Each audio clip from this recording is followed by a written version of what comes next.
What's up, everybody? It's Devontae back with another installment, another episode of The Artificial Struggle, which is our struggle by our own design. Obviously, as the title states, IQ supremacists are lackluster, and why I believe so. So, I guess I'd have to define an IQ supremacist to you. IQ supremacists are people who lean heavily into not only the study, but the signaling that goes along with either them having a specific IQ score or just the studies overall, leaning into that reasoning as to why those people are not only superior, but the idea that they have better outcomes or that they're better off for society just for having theoretical intelligence. There's no way to verify a lot of the claims that people make online. It's usually from anonymous profiles and in forums where, there's just people who spend way too much time online grazing research papers, not truly understanding them, regurgitating information, if anything. So it's a lot of theoretical versus practical intelligence taking place. By theoretical intelligence, I mean they can digest information, but practical, I find a lot of times people who are very into IQ are people who don't have practical intelligence, meaning they don't really apply too much of what they know. And there's actually a quotient for that. So if IQ is intelligence quotient, there's actually several, some of which we're not entirely sure is official, right? Because there's no standardized test that I'm aware of for them, but there is a quotient called cognitive quotient, which is the application of IQ. And what you find a lot of times is these people who are, because I've met them in real life as well, who are very encapsulated with IQ are seldom people who achieve things. They pretty much have lackluster results in life. So one of the things that I want to lead with this conversation is that no one cares what you know. They care what you can do. These people typically have a lot of random facts and reasoning capability, but it's all theoretical. They can regurgitate to you how to take apart, like I said, a rocket per se, but they don't grasp personal finance. They don't grasp social skills. So they have low social quotient. They're not well-rounded individuals. I think that it'd be far more advantageous to have someone who has multiple quotients than heavy or very high scores in IQ. So no one cares what you know. We care what you do, and people likely care what you can do for them. And these people who claim to have high IQ, how much do they actually contribute? If they had a higher emotional quotient, they would understand that what they were doing by leading their personality with IQ and these random theoretical facts that they can spew off the top of their head, they would understand they were signaling. Now, signaling is what we do in layman's terms. When we project these cues, give people clues as to what we're capable of, our achievements, what we know. Wearing a watch is signaling something, right? Having a fancy car is signaling something. But people can also do this with their intellect.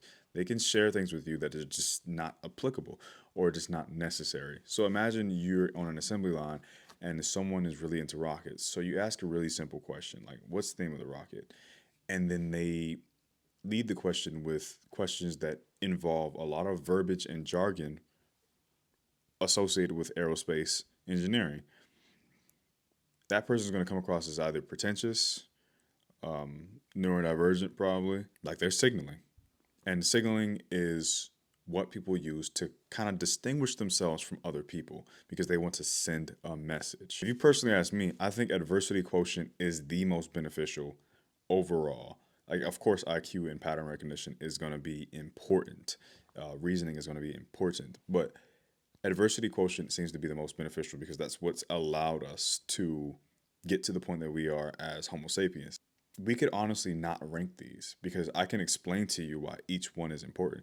So cognitive quotient is just necessary. If theoretical was IQ, then cognitive quotient is your practical knowledge, and it's how you're going to apply what you know from the pattern recognition and reasoning. So oftentimes I'll come around people who say they have really good pattern recognition. If you work in a certain industry, you've met a lot of these people, but they are piss poor at making decisions based off of that IQ or based off that pattern recognition or reasoning. They make piss poor decisions afterward. Their follow up is not that good. It's entirely possible to have one and not the other. So I think that they're all important.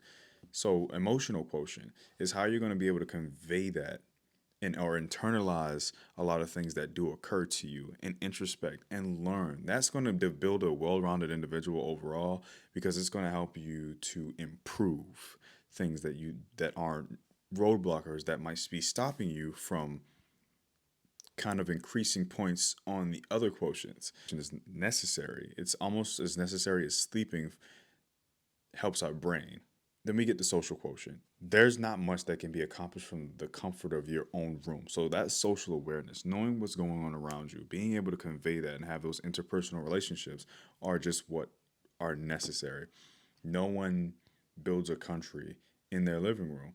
And this is just the truth. To lean so heavily and develop such a superiority complex around IQ is completely disregarding all of the quotients that are necessary to make a successful person, a world renowned mind. People like Genghis Khan, and these are some of the most evil people in history, but for their time period and what they accomplished, they did not just have high IQ.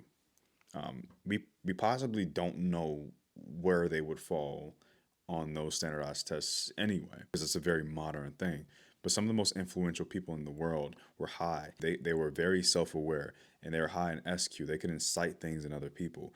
They were high in AQ. They could overcome any adversity and redevise a plan. They could pivot in CQ because they could execute the pattern recognition and reasoning ability to the highest degree to get them results. And this is all why I believe that IQ supremacists are lackluster, is because they lean heavily into one stat of their meta, and the others are completely piss poor, and they're just not conducive to a society or an empire.